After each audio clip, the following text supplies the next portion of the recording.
त्याचा फोन आला आणि तुमचा पण फोन आलाय, पण मला कुठलं कीर्तन परवडत ती बघू द्या, लगेच सांगतो. ती म्हणली बाळासाहेब तिरवडीचे लोक तुम्हाला किती पैसे देणार? म्हणजे 25,000 रुपये. काय बाळासाहेब, अहो म्हणजे आमदार साहेबांच्या वाढदिवसानिमित्त पुण्यात कीर्तन घ्यायचंय आणि आमदार साहेब आहेत बाळासाहेबांना आपण डायरेक्ट 51,000 रुपये देणार आहे.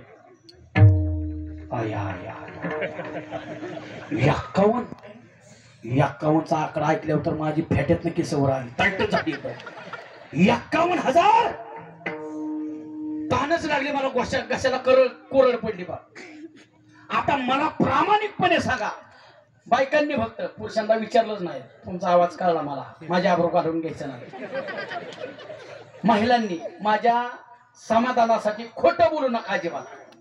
ही कलियुग आहे. मला सांगा, मी 25 वाल्याला फोन करेल का 51 वाल्याला फोन करेल? बरं 51 वाल्याला ना, करेक्ट. मी 51 वाल्याला करेन फोन आणि तुम्ही राम उचल चालला म्हणजे तुम्ही झाला धार्मिक आणि मी झालो भामटा. ऐका तरी ते महिमान, ऐका तरी ते महिमान,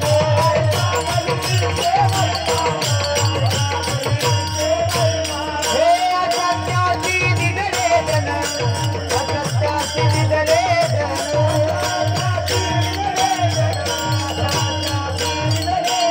बापा देती अनुमोदन, बापा देती अनुमोदन, बापा देती अनुमोदन, बापा देती अनुमोदन.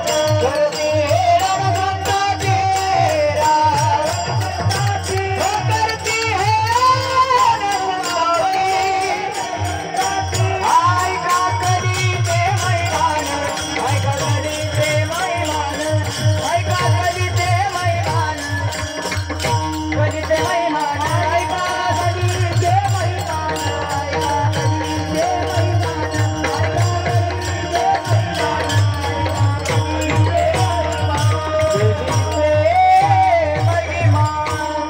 ही कलियुग आहे.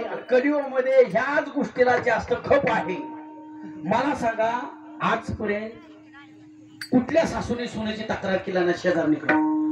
तिने हात वर करा.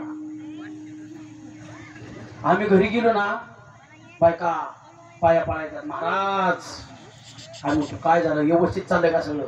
काय सांगायचं? आवाज सासूचा अशा बघणार, कोण ऐकतंय का?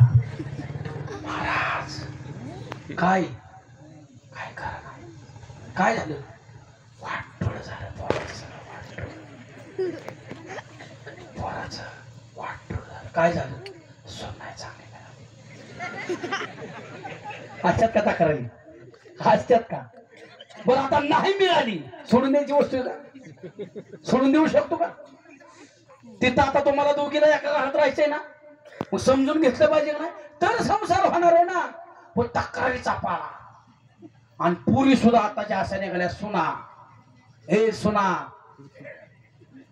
काय धमकी, नुसतं सासूनी बोलूनच बघावं, कामच सासू खवालेली नसा ना काय, मी पिटवूनच घेती, राखेलच वटून घेती, फाशीच घेती, जीवच देती, औषधच घेती.